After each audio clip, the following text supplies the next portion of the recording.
Another one. Today's story about a sculptor donating his time to create a piece of history on Independence Square. This is really cool. We can't wait to show you this story. 41 Action News reporter Charlie Keegan joins us from downtown Independence with this story. Good morning. Good morning, Lindsay and Taylor. By November, there will be a new sculpture of Harry Truman here on Independence Square, commemorating his time and his connection to the city. A connection that included his time as presiding judge in the courthouse there behind me. And also, his first job was actually here on the square at Clinton's drugstore, which is now Clinton's soda fountain here.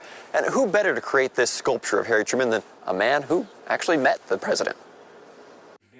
Many pictures to go by. One picture. This is a picture of... Stood out. There's no shortage of pictures of Harry Truman. To sculptor. He's pictured right here. Byron Constance. This iconic picture of Harry Truman. Captain Harry Truman in France during World War I. It's rather a dramatic picture of him. So Constance, a 94-year-old former lawyer who didn't pick up sculpting until his 50s, is hard at work. In his basement studio, he's painstakingly recreating the flared cavalry pants, the artillery symbol, authentic buttons. The buttons are copies of World War I. And Prince Nez glasses, which clip to the bridge of his nose. And this life-size sculpture. Doing something like this has required quite a bit of research. A different picture stood out to me. That's Constance on the left and Harry Truman in the middle. In 1957, Constance and the Independence Board of Realtors gave the former president an award. When I met him in person for the first time, you would have thought I was his long-lost son. He was all personality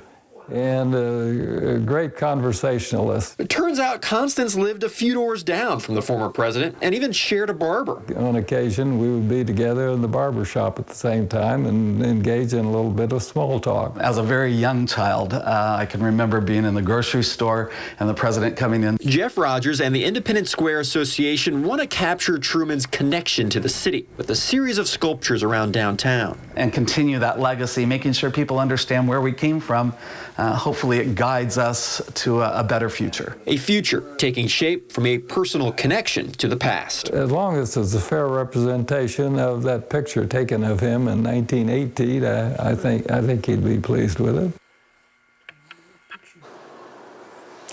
All right, I asked, Constance, why is he doing this all for free? And he just put a big smile on his face, and he said, for the fun of it. So, Lindsay and Taylor, I hope when you both are 94 years old, you have something to do for the fun of it like that to keep you involved. Can you imagine how many more stories he has? I just want to sit and talk to him, right? I can think of fun things I hope to be doing at 94. I can't think of anything as impressive as that at 94 that he's able to do. I love that he got into sculpting at 50, after 50. Right. Yes.